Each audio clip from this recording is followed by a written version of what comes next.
Good morning, students. Now we will study about importance of staffing. So our first point is efficient performance of other functions. For the efficient performance of other function of management, staffing is its key. Since if an organization does not have the competent persons, then it cannot be perform the functions of management like planning, organizing and control function properly. अर्थात किसी भी function को effectively perform करने के लिए staffing function उसका सबसे बड़ा की माना जाता है।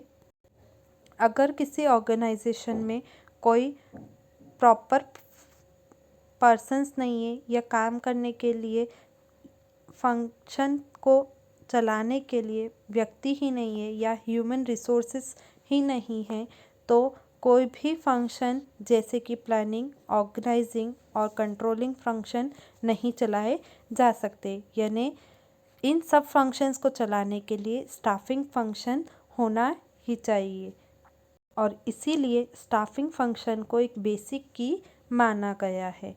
Now the second point, effective use of technology and other resources. The human factor that is instrumental in the effective utilization of latest technology, capital, material, etc. The management can ensure the right kind of persons by performing the staffing function.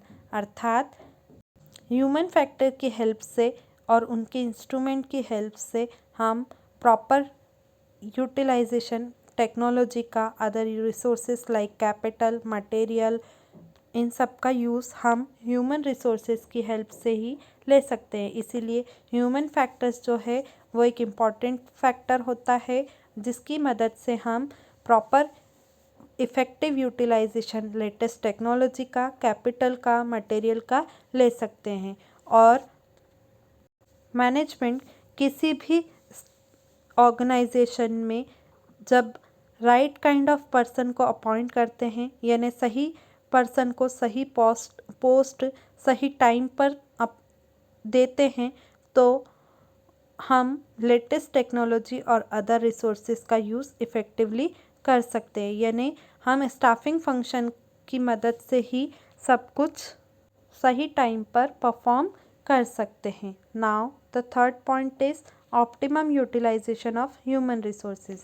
The wages will of big concern is quite high.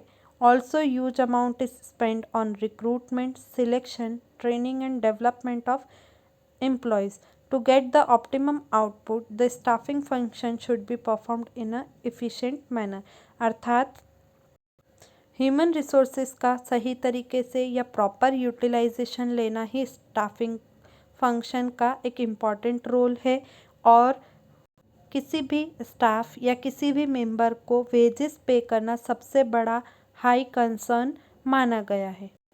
जैसे हर employ पर या किसी भी organisation में हर employ पर recruitment पे, उसके selection पर, उसके ट्रेनिंग पर और डेवलपमेंट में ह्यूज अमाउंट स्पेंड किया जाता है, ज़्यादा से ज़्यादा कैपिटल स्पेंड की जाती है। इसके लिए हर मैनेजमेंट अपने जब ये इस टाइम और साथ में सिलेक्शन, रिक्रूटमेंट, ट्रेनिंग और डेवलपमेंट के लिए जब एम्प्लॉयज़ पर अमाउंट खर्च करता है तो उसे उसके रिज़ल्ट में ऑप्टिमम आउटपुट यानी मैक्सिमम आउटपुट चाहिए होता है और ये आउटपुट तभी पॉसिबल है जब स्टाफिंग फंक्शन को इफ़ेक्टिव मैनर में और इफ़िशिएंट मैनर में परफॉर्म किया जाए।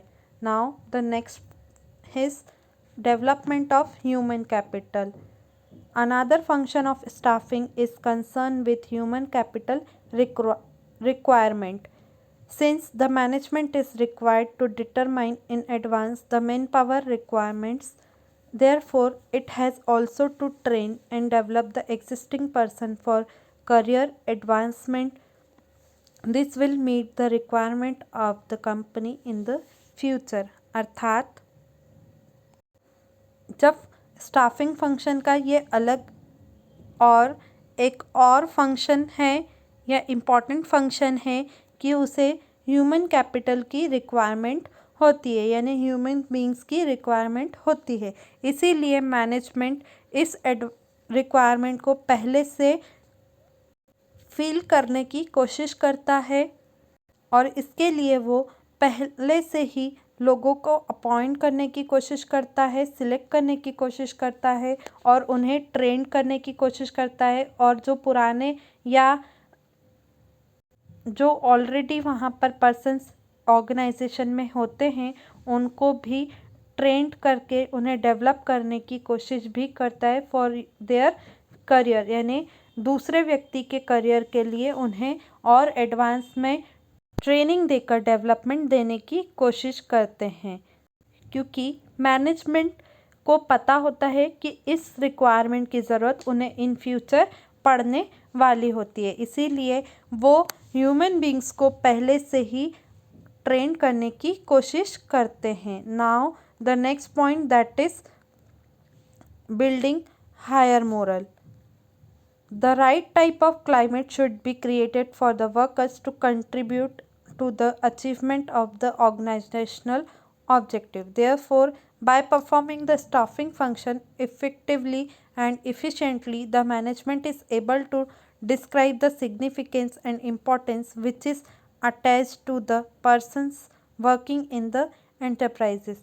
अर्थात किसी भी ऑर्गेनाइजेशन के गोल या ऑब्जेक्टिव को अचीव करने के लिए वर्कर्स के हिसाब से क्लाइमेट को सही समय पर सही तरीके से बनाया जाता है, और इस फंक्शन को इफ़ेक्टिवली और एफिशिएंटली जो क्लाइमेट है उसको स्टाफिंग फंक्शन की मदद से ही परफॉर्म किया जाता है।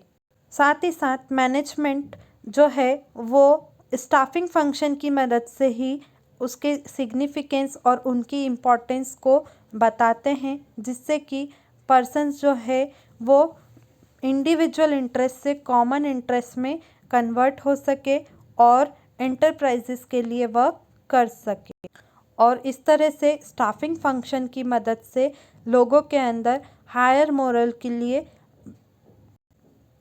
के लिए फीलिंग्स को बिल्ड कर सकते हैं, और ये सब काम भी स्टाफिंग फंक्शन ही करता है।